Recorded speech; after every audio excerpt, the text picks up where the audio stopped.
Hello दोस्तों, क्या हाल चाल, कैसे हो सभी। आई होप आप सब बहुत ज़्यादा मस्त ज़बरदस्त होंगे। आज हम डिस्कस करेंगे यूपी डीएलएड फोर्थ सेमेस्टर के लिए इंग्लिश का पेपर जो कि 2025 में संपन्न हुआ था, यानी कि रिसेंट एग्जाम में जो एग्जाम में पेपर पूछा गया था सेम उसी को हमने लिया है। सारे क्वेश्चन इस पर डिस्कस करेंगे। ओवरऑल आपका 25 मार्क्स का पूछा जाता है।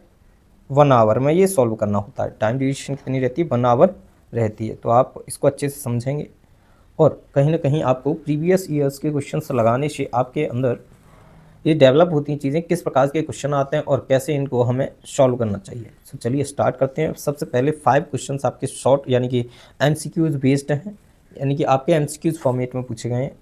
सबसे पहला क्वेश्चन है, grammar translation method is also known as. Grammar translation method को आप अन्य किस नाम से जानते हो?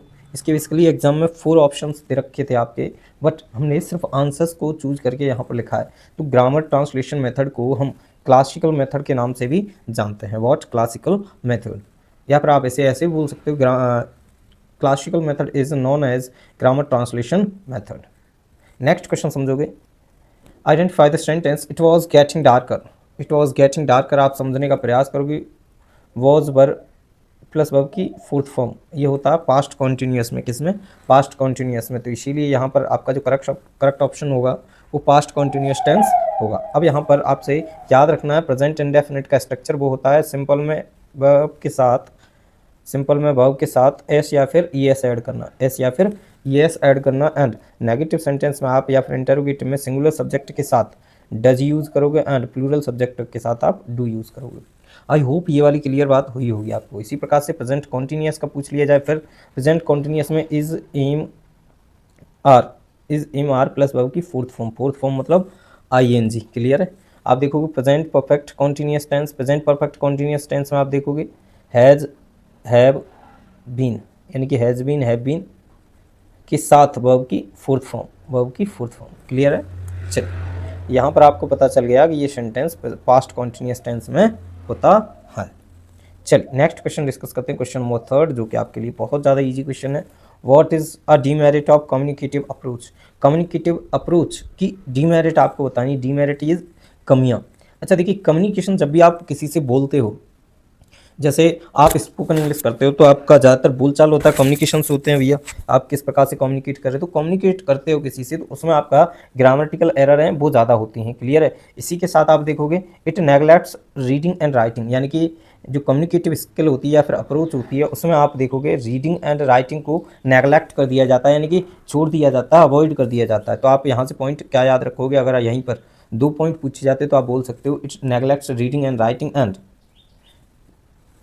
It creates more error in grammar sentence. ठीक है भाई, यानी ग्रामर जो सेंटेंस है उसमें बहुत सारी एरर्स होती हैं इसकी वजह से। क्लियर है? चलिए आगे, identify the adverb please speak quietly. आप समझने का प्रयास करोगे। नाउन में जब आप एल वाई लगाओगे तो वह बन जाएगा एडजेक्टिव। क्या बन जाएगा?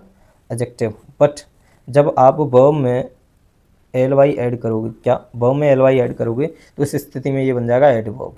और क्वाइट अपने आप में होता है एडवर्ब, क्या होता, सॉरी, एडजेक्टिव। तो एडजेक्टिव में आपने एल वाई ऐड किया ना, इसीलिए ये बन जाएगा एडवर्ब। तो करेक्ट आंसर क्या हो जाएगा? क्वाइटली हो जाएगा।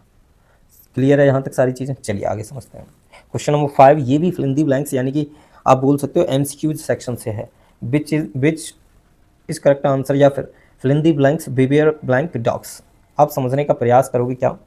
बिवेयर और अवियर दोनों के साथ आता है ऑफ। अवियर इज जागरूक, बिवेयर इज सावधान, दोनों के साथ प्रीपोजिशन आता है ऑफ। यहीं पर आप याद रखोगे जेलस, जेलस के साथ इनवियस, इनके साथ भी आप ऑफ यूज़ करते हो।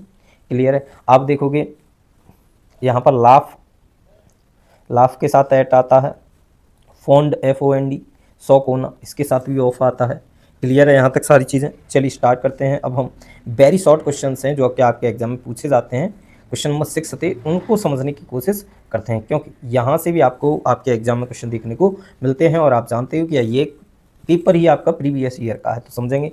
Right an application full fee concession. आप प्रिंसिपल को लिख रहे हो एप्लीकेशन कि सर मेरी फुल फी कंसेशन कीजिए, यानी कि मुझे free of cost education provide कराने का कार्य करिए। तो सबसे पहले आप स्ट्रक्चर समझोगे, बिकॉज स्ट्रक्चर आपको आपके नंबर गेन करने में बहुत ज़्यादा हेल्प करेगा। तो 2 के जस्ट नीचे होना चाहिए द प्रिंसिपल, जस्ट नीचे।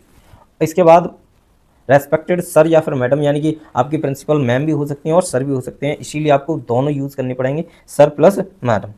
आगे देखोगे, I am a poor student, मैं गरीब विद्यार्थी हूँ। My family condition is not good, my family condition is not good, please give me full fee concession, कृपया मुझे फुल फी कंसेशन दीजिए, थैंक यू यूज ऑबिडियंटली। स्टूडेंट का नाम यहाँ पर एक्स वाई फिल कर दोगे। अच्छा, ये तो बहुत ज़्यादा शॉर्ट हुआ, यहाँ पर आप लिखना चाहो तो ऐसे लिख सकते हो, I am a student of class 12th, my father is a farmer and my mother is a housewife and we have no proper source of earning, so please give me full fee concession because I am not able to pay my fees properly। Clear है? आप इस तरीके से भी लिख सकते हो, ये आपके ऊपर डिपेंड करता है कि आप कितना बेटर लिखना चाहते हो। Now we will discuss question number 7। Question number 7 क्या कहता है, फिल इन दी ब्लैंक्स, यानी कि फिल इन दी ब्लैंक से है और आपके कंजक्शन चैप्टर से, विच चैप्टर, कंजक्शन चैप्टर। देखिए, no sooner did I see him blank he fled. अब यहाँ पर समझने का प्रयास करोगे, हार्डली, रेयरली, वेयरली, इसी के साथ आप कंजक्शन यूज करते हो पेयर वाला, व्हेन या फिर बिफोर, यानी कि आप देखोगे हार्डली, स्कार्सली, रेयरली, वेयरली, इनके साथ पेयर कंजक्शन व्हेन यूज करोगे या फिर बिफोर यूज करोगे। बट यहाँ पर एक कंडीशन ये है, ये इन्वर्जन कंडीशन बनाते हैं। कौन सी इन्वर्जन कंडीशन? इन्वर्जन कंडीशन वो कंडीशन होती है जिसमें सब्जेक्ट बाद में आए उससे पहले वर्ब का आना तय होता है। क्लियर है? देखिए यहाँ पर आगे आप देखोगे, no sooner, no sooner, no sooner के साथ पेयर कंजक्शन आता है देन, THAN, और ये भी क्या बनाता है, इन्वर्जन कंडीशन बनाता है। अभी हमने आपको एक्सप्लेन किया, यानी कि सब्जेक्ट बाद में आए वर्ब पहले आ जाए, उसी को आप इन्वर्जन कंडीशन बोलते हो। क्लियर है? आगे आप देखोगे बोथ, बोथ के साथ जो पेयर कंजक्शन आएगा वो एंड आएगा। क्या आएगा? एंड। क्लियर है? आप देखोगे वेदर, वेदर के साथ आता है ऑफ, और इफ़, इफ़ के साथ क्या आएगा, इफ़ के साथ आएगा येट या फिर कॉमा आएगा। क्लियर है? आप यहाँ पर और दो कंजक्शन पेयर वाले याद रखोगे, नाइदर नॉर, इसको नीदर भी बोल देते हैं, नाइदर के साथ नॉर आता है एंड, आइदर के साथ आता है और। क्लियर है? तो ये कुछ महत्वपूर्ण कंजक्शंस हैं जो आपको याद रखने चाहिए, बिकॉज ये कंजक्शंस आपको बहुत ज़्यादा हेल्प करने वाले हैं आपके पूरे एग्जाम में, बिकॉज यहाँ से 100% एक क्वेश्चन बनेगा ही बनेगा, ये आप लिख कर ले लीजिए। चलिए, तो यहाँ पर आप समझोगे कि नो सूनर, और नो सूनर के बाद देखो डिड आ रहा है जो अपने आप में वर्ब है, सब्जेक्ट इसके बाद है, इट मीन्स ये कंडीशन फुलफिल कर रहा है। बट नो सूनर के साथ पेयर कंजक्शन आता है देन, THAN, तो आप समझोगे THAN is the correct answer of question number 7। Now we will discuss question number 8 and this question is from narration part. देखोगे आप, she said that she could dance, ये already आप देखोगे इनडायरेक्ट है तो इसको डायरेक्ट बनाना पड़ेगा, और यहाँ आप अपना जितना हो सकता है सिंपली पेशेंस के साथ सॉल्व करोगे। तो आप देखोगे क्या कि कैन, क्या चेंज नरेशन में कुड होता है तो कहीं ना कहीं आपको कुड लगाना पड़ेगा, और C she'd comment comma I can dance, because I change हो जाएगा किससे, सी से, तो यहाँ पर सी आ जाएगा और सी ऑलरेडी यहाँ पर गिवन है, इसीलिए जो करेक्ट आंसर हो जाएगा C she'd comment comma I can dance. आप यहाँ से एक पॉइंट समझोगे, जितनी भी सारी मॉडल्स होती हैं, सारी मॉडल्स, जैसे कैन, कैन का पास्ट होता है कुड, मे का होता है माइट। अब देखो मस्ट, मस्ट का पास्ट मस्ट ही होता है भाई। क्लियर है? आप देखोगे यूज्ड टू, यूज्ड टू का पास्ट यूज्ड टू ही होता है, डेयर, डेयर का डेयर ही होता है, नीड, नीड का नीड ही होता है। आई होप ये वाली जो मॉडल वर्ब्स हैं आपको समझ आ रही होंगी। ऑट टू का ऑट टू होता है भाई, ऑट टू का ऑट टू, यानी कि सेम सेम। ये सारी मॉडल वर्ब्स आपको समझ आई होंगी। तो देखिए यहाँ पर ये वाला क्वेश्चन समझ आ गया होगा, she said comment comma I can dance.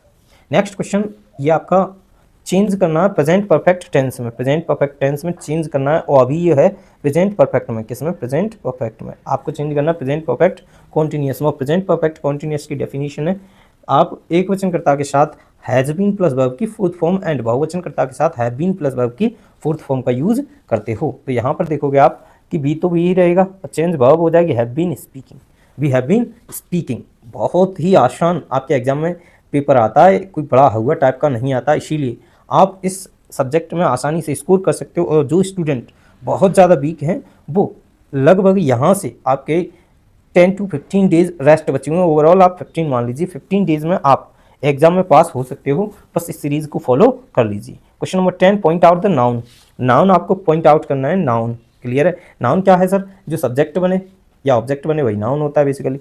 आप देखोगे टाइम, अपने आप में टाइम भी नाउन है बट एब्स्ट्रैक्ट नाउन है, and money is also noun, तो दोनों ही नाउन हो जाएंगे, टाइम भी हो जाएगा और मनी भी हो जाएगा। क्या है, दोनों ही नाउन हो जाएंगे। क्लियर है। चलिए स्टार्ट करते हैं क्वेश्चन नंबर 11, और जो कि बेस है किस पर, वॉइस चैप्टर पर। वॉइस में हमने आपको बताया था कि is am are plus verb की फोर्थ फॉर्म दिखे तो आप बनाओगे इसे is am are plus being plus verb की थर्ड फॉर्म।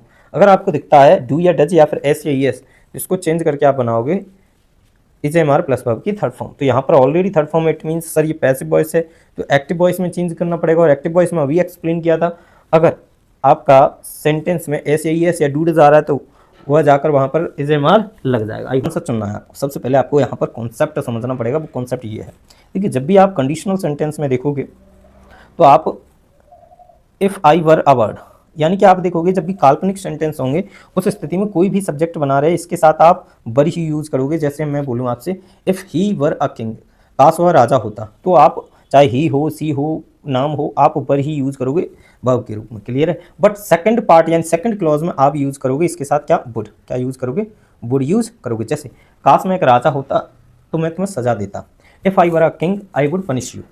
क्लियर है। इसी प्रकार से एक और सेंटेंस है, जैसे इधर आपको कंडीशनल में देखिए हेड प्लस वर्ब की third form, head plus verb की थर्ड फॉर्म, तो सेकंड क्लॉज में आपको लगाना पड़ेगा वुड हैव प्लस वर्ब की थर्ड फॉर्म। क्लियर है भाई। तो यहाँ पर देखोगे आप कि फर्स्ट क्लॉज में तो हेड प्लस वर्ब की थर्ड फॉर्म है एंड सेकंड क्लॉज में आप देखोगे वुड हैव प्लस वर्ब की थर्ड फॉर्म लग जाएगी। क्लियर है। ये आपका क्वेश्चन नंबर 12 है। नेक्स्ट क्वेश्चन नंबर 13 समझ लीजिए, complete the spelling. Spelling error से भी क्वेश्चन आपके एग्जाम में पूछा जाता है, जो कि आपका 2 मार्क्स स्कोर करता है। यहाँ पर पूछा गया है S blank E C blank A L blank S T, यानी कि स्पेलिंग कुल मिला के पूछी गई स्पेशलिस्ट की। स्पेशलिस्ट की स्पेलिंग यहाँ पर लिखी हुई है SPECIALIST। स्पेशलिस्ट क्या है, स्पेशलिस्ट की स्पेलिंग आपके सामने है, इट मीन्स विशेष एकदम। नेक्स्ट क्वेश्चन देख लीजिए। नेक्स्ट क्वेश्चन स्पेलिंग एरर का है, आपको पूछा है डायग्नोसिस की स्पेलिंग। तो डायग्नोसिस में आप देखोगे स्पेलिंग एरर में सही करके लिखा हुआ है DAGNOISI, डायग्नोसिस। क्लियर है।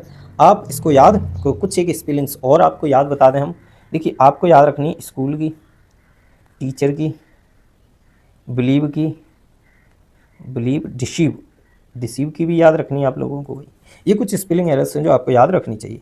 नेक्स्ट क्वेश्चन देख लीजिए, क्वेश्चन नंबर 14 हो गया डन। 15 से समझिए। क्वेश्चन नंबर 15 है what is the aim of prose teaching, यानी प्रोज पढ़ाने का एम क्या है। तो प्रोज पढ़ाने का एम है to improve reading and understanding, यानी कि किसी भी बच्चे की जो रीडिंग एंड अंडरस्टैंडिंग एबिलिटी है इसको बिल्ड करना है। To improve reading and understanding skills of students, यानी स्टूडेंट्स की रीडिंग और अंडरस्टैंडिंग को बिल्ड करना है बस प्रोज से। क्लियर है। आगे समझिए। अच्छा डेफिनेशन बतानी, डिफाइन एडवर्ब। एडवर्ब की डेफिनेशन आपको एक्सप्लेन करनी है क्वेश्चन नंबर 16 में।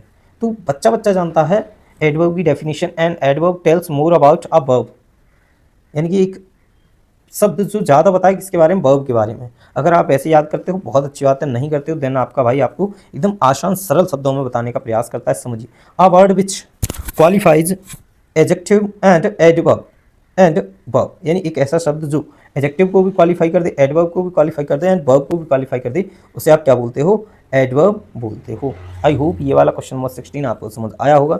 नहीं आया तो एक बार फिर से लिख लीजिए, a word which qualifies adjective, adverb and verb, it is called adverb. Now we will discuss question number 17. 17 is very easy. Give one example of adverb. adverb का आपको example देना है।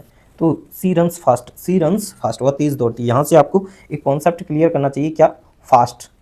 फास्ट अपने आप में एडवर्ब भी होता है एंड एडजेक्टिव भी होता है, दोनों का काम करता है फास्ट। आई होप ये वाली बात भी क्लियर हुई होगी। तो यहाँ पर फास्ट शब्द एडवर्ब है। यहाँ पर कभी कभी एग्जामिनर चतुर बन के फास्टली शब्द को डाल देता है, जो कंप्लीटली क्या है, गलत है, बिकॉज फास्टली कोई शब्द एग्जिस्ट ही नहीं करता इंग्लिश में, सिर्फ फास्ट होता है। नेक्स्ट क्वेश्चन नंबर 18 समझिए, what is the use of audio visuals aids. तो इसका जो करेक्ट आंसर है वो है टू मेक लर्निंग ईजी, यानी कि पढ़ाई को आसान बनाने के लिए हम ऑडियो विजुअल एड्स का यूज करते हैं। क्लियर है। समझिए, give example of audio visual aids, यानी कि जिसमें ऑडियो भी हो, विजुअल्स यानी पिक्चर्स भी आपको दिखें, वीडियोज़ भी दिखें। तो ये साधन है, टीवी है, चार्ट है, वीडियो है, तो मोबाइल फ़ोन्स भी हैं। क्लियर है। नेक्स्ट क्वेश्चन नंबर 20 समझ लीजिए। Question number 20, what is the role of listening skill. Listening skill का रोल क्या है इन इंग्लिश में। It helps to understand English, यह मदद करता है इंग्लिश भाषा को समझने में। इंग्लिश भाषा को समझने में ये क्या करता है, मदद करता है। Next question number 21, what does यानी कि आपको पूछा गया इडियम्स एंड फ्रेजेस से रिलेटेड क्वेश्चन। वो इसमें पूछा गया a piece of cake. Piece of cake means होता है वेरी इजी, आपने सुना भी होगा, गाँव में खूब बोलते हैं, life is not a piece of cake, जीवन एक केक का टुकड़ा नहीं है, it is full of thorns. Clear है, तो वेरी इजी इसका करेक्ट आंसर हो जाएगा। Next question number 22। अच्छा यही एक सेंटेंस में इसको लिखना है, तो use a piece of cake in a sentence, this work is piece of cake for me. यानी कि आप बोल सकते हैं English is a piece of cake for me, English मेरे लिए क्या है, एक केक का टुकड़ा है, वेरी इजी है। Next question number 23, beat about bush का आपको इडियम बताना है। बीट अबाउट बुश का मीन्स होता है to avoid the main point, यानी घुमा कर बात कहना। नॉट स्पीकिंग डायरेक्टली, यानी किसी बात को डायरेक्टली ना कह के घुमा घुमा के इधर उधर फालतू की बातें करके बोल रहे हो, it means not speaking directly. अच्छा इसको सेंटेंस में पिरोना है, तो do not beat about bush here, यहाँ पर ज़्यादा बातें मत करो, सीधा अपना मेन बिंदु पर फोकस करो। क्लियर है, चलिए क्वेश्चन नंबर 25 समझते हैं। क्वेश्चन नंबर 25 क्या कहता है, एंड इस क्लास का लास्ट क्वेश्चन है, right one benefit of communicative approach. Communicative approach का जो बेनिफिट है वो क्या है, स्टूडेंट इम्प्रूव स्पीकिंग। अच्छा स्टूडेंट्स इम्प्रूव स्पीकिंग, यानी इससे इम्प्रूव हो जाती है speaking and learning skills. Clear है, ये था आपका 2025 का इंग्लिश के पेपर का सॉल्यूशन। ऐसे ही छोटे छोटे वीडियोस को पाने के लिए चैनल को सब्सक्राइब करें, और कैसी लगी आपको ये क्लास कमेंट बॉक्स में बताइए जब क्लास एंड हो जाए। चलिए अभी के लिए इतना, बाय बाय, थैंक यू, मिलते हैं नेक्स्ट वीडियो में।